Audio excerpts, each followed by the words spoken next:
Tá jantando. Gravando! Fala aí, pessoal! 7 de dezembro de 2018, uma quinta-feira, hein? Esses são 11 bom. Vamos lá para mais um episódio desse livão. Novo desafio avançado de pesquisa. Bora! Hoje é especial, pessoal.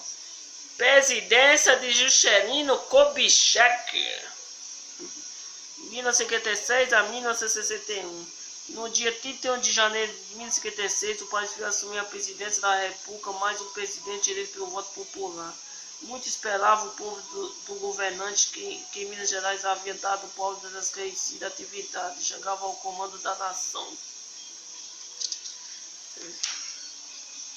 16. Nação base do Distrito Federal. Com a fama de administrador da primeira linha, o país esperava que seu governo fosse de paz, principalmente que se levasse o bom termo às reformas tão faladas, discutidamente adiadas de outros chefes do Executivo Nacional. Juscelino Kubitschek de Oliveira governou um quinquênio de 1956 a 61, sob o lema 50 anos em 5. Seu governo elaborou um plano de metas com a ênfase em 5 setores: energia, transporte, indústria, educação e alimentos, como aumento da produção de alimentos e a harmonização da agricultura, algo que não interessava os latifundiários, base política do presidente e setor não.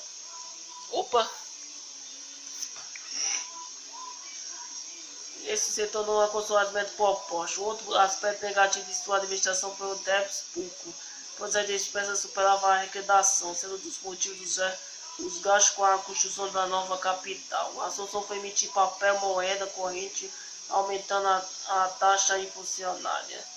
O presidente Kubitschek de Oliveira inaugurou a nova capital federal, a cidade de Brasília, no Planalto Central, no dia 21 de abril de 1960. O plano piloto era da teoria de Lúcio Costa e a arquitetura de Oscar Niemeyer. Ponto final, pessoal. Gostaram do Kubitschek? O próximo é Jânio Quadros. É o próximo, pessoal. Bora pro bônus agora, a Bíblia. Hoje a gente encerra o último capítulo. Vamos lá. Aqui hoje é o último capítulo do livro de João, pessoal. Capítulo 21. Jesus aparece a 7 discípulos. Depois disso, Jesus apareceu outra vez aos 7 discípulos, na beira do lago da Galileia. Foi assim que aconteceu.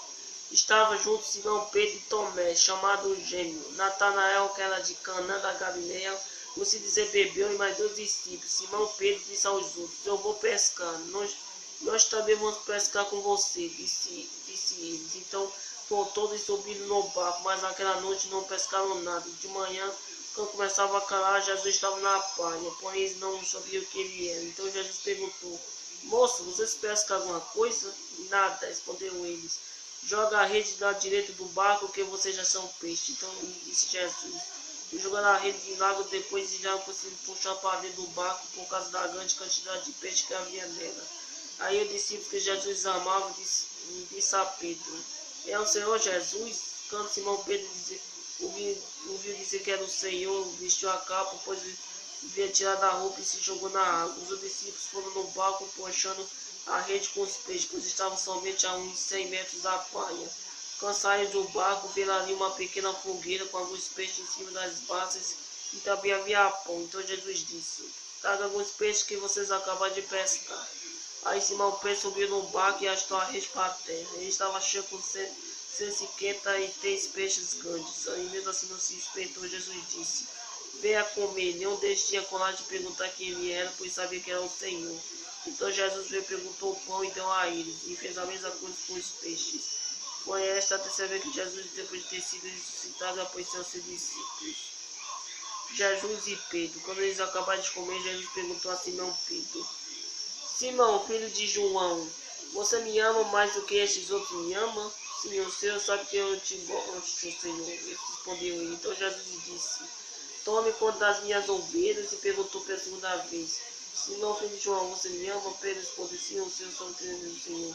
E Jesus disse outra vez: tome conta das minhas ovelhas. E perguntou pela terceira vez: Então Pedro ficou triste por Jesus ter perguntado 3 vezes: você me ama? E respondeu: o Senhor sabe tudo que ele quer, Senhor. E Jesus condenou: tome conta das minhas ovelhas. Quando você era morto, você se aproveitava e ia para onde queria. Mas eu afirmo a vocês que isso é verdade. Quando eu tiver, você estender as mãos, alguém vai amarrá-lo e o levando para onde você não vai querer ir. Ao dizer isso, Jesus estava dando a entender que eu ficando para ele morrer e assim fazer com que os dois fossem malvados. Então Jesus disse a Pedro: venha comigo. Jesus e outro discípulo. Então Pedro virou para trás e viu que os discípulos que Jesus amava vinham atrás dele, especialmente que estavam lá de Jesus. Durante o jantar da Páscoa, que havia chegado para mais perto dele, perguntou ao Senhor: quem é o traidor? Quando Pedro viu aquele discípulo, perguntou a Jesus: que disse, Senhor, atende-te aqui? Jesus respondeu: se eu quiser que venha até que eu volte, o que é que você tem com isso? Venha comigo. Então se espalhou entre os seguidores de Jesus a notícia que aquele discípulo ia morrer. Mas Jesus não disse isso. De repente disse: se eu quiser que ele viva até que eu volte, o que você tem com isso? Esse é o discípulo que falou destas coisas. E a escreveu. E nós sabemos que o que ele disse é verdade. Final. Ainda há muitas outras coisas que Jesus fez. Se todas elas fossem escritas, uma por uma, acho que nem no mundo inteiro caberiam os livros que seriam escritos. Por final, pessoal. Acabou, João. Acabou, pessoal. João, esse foi de Jesus. O livro que a gente vai começar no próximo episódio é o Atos dos Apóstolos. Olha isso. É o próximo episódio. Isso aí, fica para Jesus. Tá muito parceiro com as coisas. Tudo bem? E até a próxima. Cuide-se bem. Valeu, leu.